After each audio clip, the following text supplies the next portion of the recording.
Hello everyone, welcome और welcome back to my YouTube channel. I hope आप सब लोग अच्छे होंगे, अपना बहुत ख्याल रख रहे होंगे और बहुत अच्छे से स्टडी कर रहे होंगे। तो आज की जो वन शॉट रिवीजन है हमारा, वो है हमारा S block elements class 11th का चैप्टर 10 है। वन शॉट रिवीजन है फॉर द नीट CBSE 2025। तो चलिए चलते हैं। सबसे पहले हम बात करते हैं हम इसके इलेक्ट्रॉनिक कॉन्फ़िगरेशन की। बहुत छोटा चैप्टर है, ज़्यादा बड़ा चैप्टर नहीं है। ग्रुप फर्स्ट और ग्रुप सेकंड एल्कली और एल्कलाइन अर्थ मेटल्स हैं, तो बहुत ईजिली ये मेमोरेबल हो जाएगा, बहुत ईजिली रिवाइज हो जाएगा। तो मेरी काइंडली रिक्वेस्ट है कि मेरे चैनल को ज़रूर सब्सक्राइब करें और इस वीडियो को ज़रूर रीचेक करें। तो चलिए चलते हैं। सबसे पहले बात करते हैं हम इलेक्ट्रॉनिक कॉन्फ़िगरेशन के बारे में। तो इसका जो एल्कलाइन मेटल्स होते हैं, इसमें इनका इलेक्ट्रॉनिक कॉन्फ़िगरेशन होता है NS1, और जो एल्कलाइन अर्थ मेटल होते हैं, इनका जो इलेक्ट्रॉनिक कॉन्फ़िगरेशन होता है वो होता है हमारा NS2। अब जी हम बात करते हैं ग्रुप फर्स्ट एलिमेंट्स की, which is called the alkali metals. हम एल्कली मेटल्स के बारे में बात करेंगे जो ग्रुप फर्स्ट के एलिमेंट्स होते हैं। इसमें जो एटॉमिक और आयोनिक रेडियाई होती है उसके बारे में हम बात करेंगे कि एटॉमिक और आयोनिक रेडियाई जो होती है इंक्रीज़ होती है with increase in atomic number. जैसे ही जैसे एटॉमिक नंबर इंक्रीज़ होता है वैसे ही वैसे इनकी एटॉमिक और आयोनिक रेडियाई इंक्रीज़ होती है। अब जी बात करते हैं हम आयनाइजेशन एंथैल्पी के बारे में। तो आयनाइजेशन एंथैल्पी जो होती है डाउन द ग्रुप हमारी डिक्रीज़ होती है। जो मैंने पी ब्लॉक एलिमेंट्स का जो वन शॉट डाला था उसमें भी एटॉमिक और आयनिक रेडियाई आयनाइजेशन एंथैल्पीज थी, उनको भी मेमोराइज करने में काफ़ी टाइम लगता है। हमको ईजिली माइंड मैप बना के दिया था ताकि आपको ईजिली मेमोराइज हो, और एस ब्लॉक एलिमेंट में भी मैं यही कर रही हूँ। तो आई होप मेरी वीडियो को आप पसंद करेंगे और मेरे चैनल को ज़रूर सब्सक्राइब करेंगे। तो आयनाइजेशन एंथैल्पी की बात करते हैं। तो आयनाइजेशन एंथैल्पी जो होती है डाउन द ग्रुप हमारी डिक्रीज़ होती है। एटॉमिक रेडियाई और आयनिक रेडियाई जैसे जैसे हमारा एटॉमिक नंबर इंक्रीज़ होता है वैसे वैसे इंक्रीज़ होती है। नेक्स्ट हम बात करते हैं हाइड्रेशन एंथैल्पी। अब हाइड्रेशन एंथैल्पी की बात करते हैं। तो हाइड्रेशन एंथैल्पी जो होती है डिक्रीज़ होती है with decrease in ionic size. जैसे तो अब हाइड्रेशन एंथैल्पी की अगर हम बात करते हैं तो ये decreases with increase in ionic size. जैसे जैसे हमारा आयोनिक साइज इंक्रीज होता है वैसे वैसे ही हाइड्रेशन एंथैल्पी जो होती है वो हमारी डिक्रीज होती है। अब फिजिकल प्रॉपर्टीज़ की बात करते हैं। तो फिजिकल प्रॉपर्टीज़ में जो एल्कली मेटल्स होते हैं ग्रुप फर्स्ट के एलिमेंट, वो कैसे होते हैं, उनकी कैसी फिजिकल प्रॉपर्टीज़ होती है। सिल्वरी वाइट होते हैं, सॉफ्ट होते हैं, लाइट मेटल्स होते हैं। इनका जो है मेल्टिंग पॉइंट और बॉइलिंग पॉइंट बहुत लो होता है। Alkali metals and their salts impart colour to oxidising flame. ये जो एल्कली मेटल्स होते हैं और इनके जो सॉल्ट्स होते हैं ये हमारा जब ऑक्सीडाइजिंग रिएक्शन करवाते हैं तो इनकी जो होती है कलर्स को इम्पार्ट करते हैं। तो ये होती है इनकी फिजिकल प्रॉपर्टीज़। ये सिल्वरी वाइट होते हैं, सॉफ्ट होते हैं, और जो लाइट मेटल्स होते हैं, हल्के मेटल्स होते हैं, इनका मेल्टिंग पॉइंट और बॉइलिंग पॉइंट लो होता है। एल्कली मेटल्स जो होते हैं उनके जो सॉल्ट्स होते हैं ये रिएक्शंस पे, जब ये रिएक्शन मैकेनिज्म होती हैं तो ये कलर्स को इम्पार्ट करते हैं। तो ये हो गई इनकी फिजिकल प्रॉपर्टी। अब हम बात करते हैं इनकी केमिकल प्रॉपर्टीज़ के बारे में।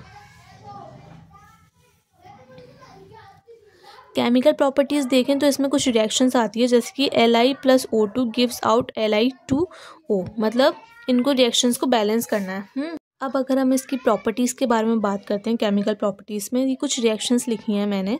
इन रिएक्शंस को हमको बैलेंस करना पड़ेगा तभी ये रिएक्शंस बैलेंस हो पाएंगी। तो 4Li+O2 gives out lithium oxide. Lithium oxide बनाते हैं इनकी केमिकल प्रॉपर्टीज़ में। जैसे कि मैंने आपको बोला कि ये एल्कली मेटल्स जो होते हैं उनके जो सॉल्ट्स का फॉर्मेशन भी करते हैं। तो ये Li2 उन्होंने बनाया। अब जैसे कि Na+O2 गिव्स आउट Na2O2। जैसे कि M+O2 gives out MO2। M का मतलब मैंने इधर लिख दिया मेटल आप कोई सा भी ले सकते हैं, पोटेशियम, रुबीडियम एंड सीजियम, आप कोई सा भी आप मेटल्स ले सकते हैं। नेक्स्ट देखते हैं हम। नेक्स्ट मैंने रिएक्शन लिखी है वो लिखी है 2M+2H2O gives out 2M+2OH negative और H2। जब ये कोई भी मेटल जो है वो अगर वाटर से रिएक्ट करता है तो मेटल आयन देता है, हमारा हाइड्रोक्साइड आयन देता है और हाइड्रोजन गैस देता है। जब मेटल हमारा हाइड्रोजन से रिएक्ट करता है तो हाइड्रोजन मेटल और हाइड्रोजन दोनों देता है हमारा। अब मैंने एक रिएक्शन लिखी है, react vigorously with halogen to form ionic halides. जो ये जो है ये हेलोजन से रिएक्शंस करते हैं ये, तो ये आयोनिक हैलाइड्स का फॉर्मेशन करती है। अब जैसे कि M+X+Y NH3 गिव्स आउट, ये हमारे इसने आयोनिक हैलाइड्स बनाया हमारे। तो ये है हमारा, इसमें मैंने यही लाइन लिखी है कि react vigorously with halogens to form ionic halides. अब जी हम यूजेस की बात करते हैं, हम यूजेस देख लेते हैं हम इसके कुछ। सबसे पहले मेटल जो आता है वो हमारे लिथियम आता है। लिथियम की यूजेस से हम शुरू करते हैं। Lithium is use to make the useful alloys. ये एलॉयज को बनाने में ये लिथियम मेटल जो होता है वो बहुत हेल्पफुल होता है। नेक्स्ट जो इसका यूजेस आता है, LI is use in the thermonuclear reactions and making the electrochemical cells. जो लिथियम जो होता है वो थर्मोन्यूक्लियर रिएक्शंस में बहुत काम आता है और ये इलेक्ट्रोकेमिकल सेल्स बनाने में भी यूज़ होता है। सोडियम की बात करते हैं। Sodium is use to make the NaPb alloy. ये सोडियम और लेड एलॉय बनाने में यूज़ होता है। लिक्विड Na मेटल जो होता है, लिक्विड सोडियम मेटल जो होता है is used as a coolant in nuclear reactor. ये न्यूक्लियर रिएक्टर्स के कूलेंट के लिए as a liquid Na metal use होता है। KCl is use as a fertiliser. जो KCl जो है वो एज अ फर्टिलाइज़र की तरह यूज़ करते हैं हम उसको। सीजियम की बात करते हैं, सीजियम मेटल के बारे में बात करते हैं। तो caesium is used in devising photo electric cells. जो सीजियम जो होता है वो as a photo electric cells में यूज्ड होता है। अब हम जो बात करेंगे, अब जो ग्रुप 2 की हम बारे में बात कर देंगे, जिसे हम एल्कलाइन अर्थ मेटल्स बोलते हैं। हमने ग्रुप फर्स्ट एलिमेंट्स के पढ़ लिए, जिसे हम एल्कली मेटल्स पढ़ लिए। उसकी हमने आयन एटॉमिक और आयनिक रेडियाई पढ़ लिया, आयनाइजेशन एंथैल्पी पढ़ ली हमने, उसकी फिजिकल प्रॉपर्टीज़ पढ़ ली, उसकी केमिकल प्रॉपर्टीज़ पढ़ ली, उसके यूजेस पढ़ लिया। अब जो आता है हमारा ग्रुप 2 एलिमेंट्स आते हैं जिन्हें हम बोलते हैं एल्कलाइन अर्थ मेटल्स। तो उसके हम बारे में बात करेंगे। सबसे पहले आता है हमारा एटॉमिक एंड आयोनिक रेडियाई। अब एटॉमिक और आयोनिक रेडियाई की अगर हम बात करते हैं तो इसमें लिखा है मैंने, smaller than the corresponding alkali in group increase with increase in atomic number. जैसे ही जैसे एटॉमिक नंबर इंक्रीज होगा वैसे ही वैसे इनकी भी एटॉमिक और आयोनिक रेडियाई इंक्रीज होगी। नेक्स्ट जो हम बात करते हैं वो आता है हमारा आयोनाइजेशन एंथैल्पी। अब आयोनाइजेशन एंथैल्पी जो है higher than the corresponding group first animals.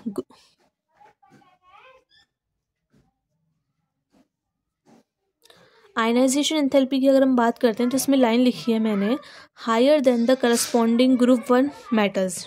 इनकी जो ग्रुप 1 मेटल्स हैं जिन्हें हम एल्कली मेटल्स बोल रहे हैं, उनके करस्पॉन्डिंग ये इनके आयनाइजेशन एंथैल्पी हायर होती है।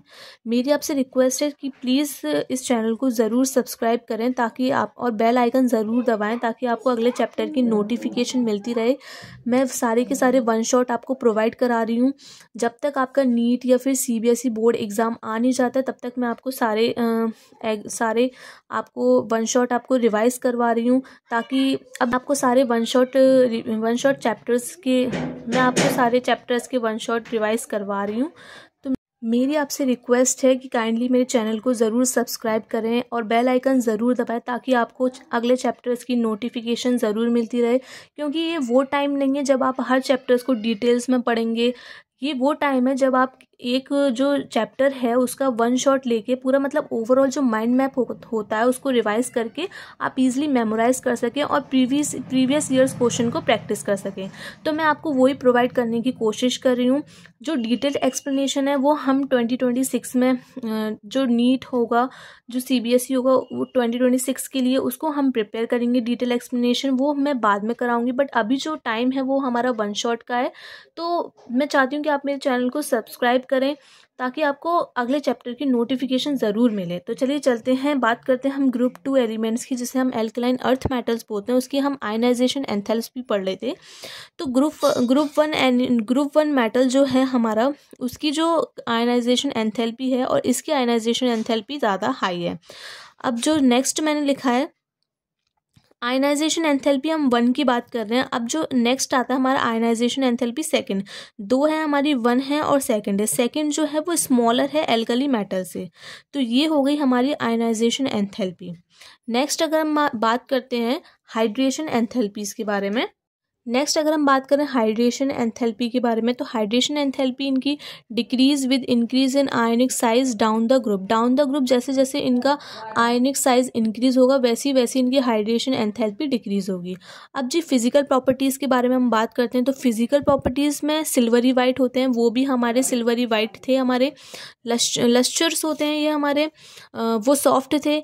And relatively soft but harder than the alkali metals. ये सॉफ्ट तो होते हैं, ये सॉफ्ट तो होते ही हैं, बट ये एल्कली मेटल्स से थोड़े हार्डर होते हैं। इस वजह से इनकी होती है फिजिकल प्रॉपर्टीज़।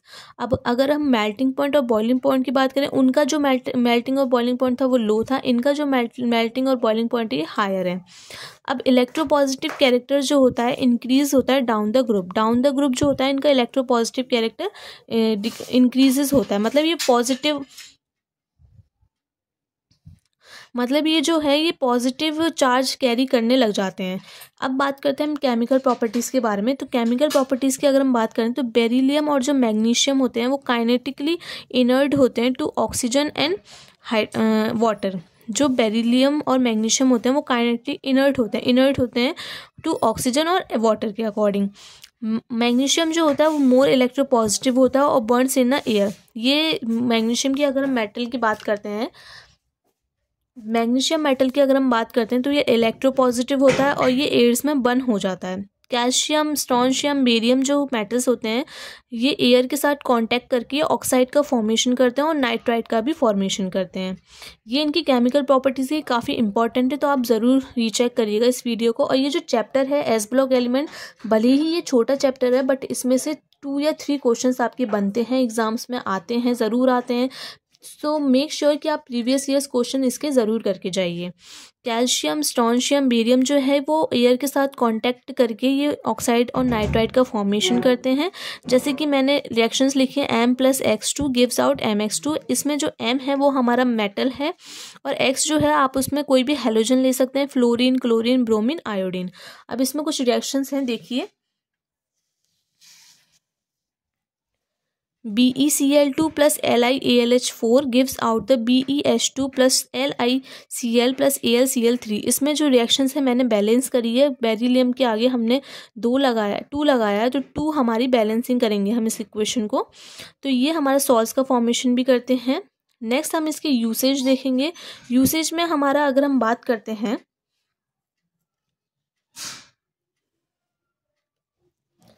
यूसेज के बारे में अगर हम बात करते हैं तो beryllium is used in the manufacture of alloys. Beryllium जो होता है वो हमारा एलॉयज़ को मैन्युफैक्चर करने में बहुत ज़्यादा हेल्पफुल होता है।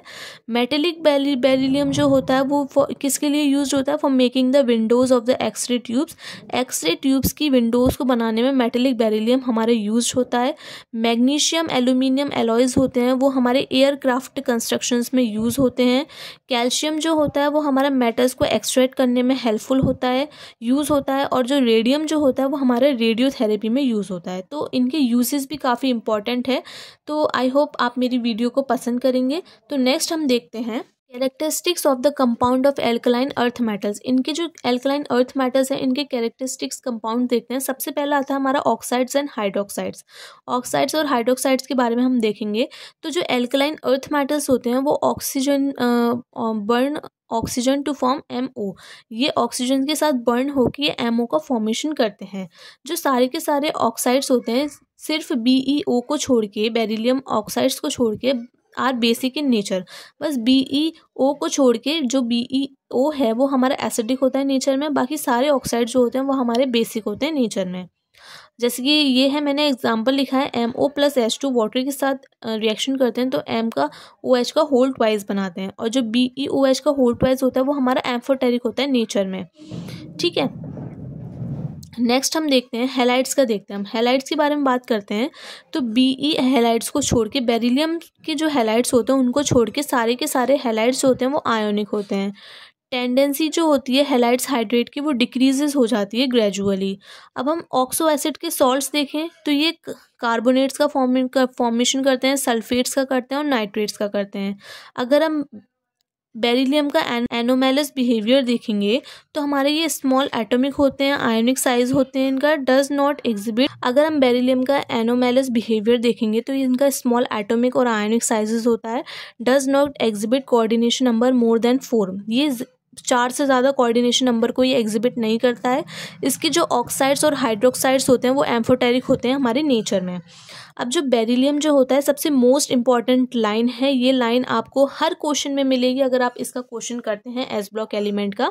शायद आपको इसका इस वाले एग्जाम में, नीट एग्जाम में आपको क्वेश्चन भी मिल जाए कि बेरिलियम जो होता है वो डायगोनल रिलेशनशिप शो करता है with the Al। This is the most important line, beryllium shows the diagonal relationship with the aluminium. अब नेक्स्ट जो लास्ट टॉपिक आता है वो आता है हमारा biological importance of magnesium and calcium. This is also very important topic, तो आपकी इस वीडियो को ज़रूर रीचेक करिएगा। मैग्नीशियम और कैल्शियम का बायोलॉजिकल इंपॉर्टेंस देखते हैं हम। All enzymes that utilize ATP in PO4 transfer the requires Mg as a cofactor। जो एंजाइम्स होते हैं वो ATP को यूटिलाइज करते हैं इन द PO4 ट्रांसफ़र। जो PO4 ट्रांसफ़र होता है requires Mg as a cofactor. Chlorophyll जो होता है वो मैग्नीशियम कंटेन करता है। Calcium is present in bones. Calcium जो होता है वो बोन्स में प्रेजेंट होता है, टीथ में प्रेजेंट होता है। और ये किसके लिए इंपॉर्टेंट होता है? न्यूरोमस्कुलर फंक्शन के लिए, इंट्रान्यूरोनल ट्रांसमिशन के लिए और ब्लड कोएगुलेशन के लिए। ये किस किस चीज़ में यूज़ होता है? न्यूरोमस्कुलर फंक्शन में, इंट्रान्यूरल ट्रांसमिशन में एंड ब्लड कोएगुलेशन में। तो ये थे हमारे एस ब्लॉक एलिमेंट, हमारा पूरा जो वन शॉट रिवीजन है। तो आई होप आपको मेरी वीडियो पसंद आई होगी। तो आप मेरे चैनल को ज़रूर सब्सक्राइब करें, बेल आइकन को ज़रूर दबाएं ताकि आपको अगले चैप्टर की नोटिफिकेशन मिल जाए। मैं आपको सारे वन शॉट प्रोवाइड करा रही हूँ। प्लीज़ आप मेरे चैनल को ज़रूर सब्सक्राइब करें। तो thank you so much for watching this everyone and stay connected for upcoming videos.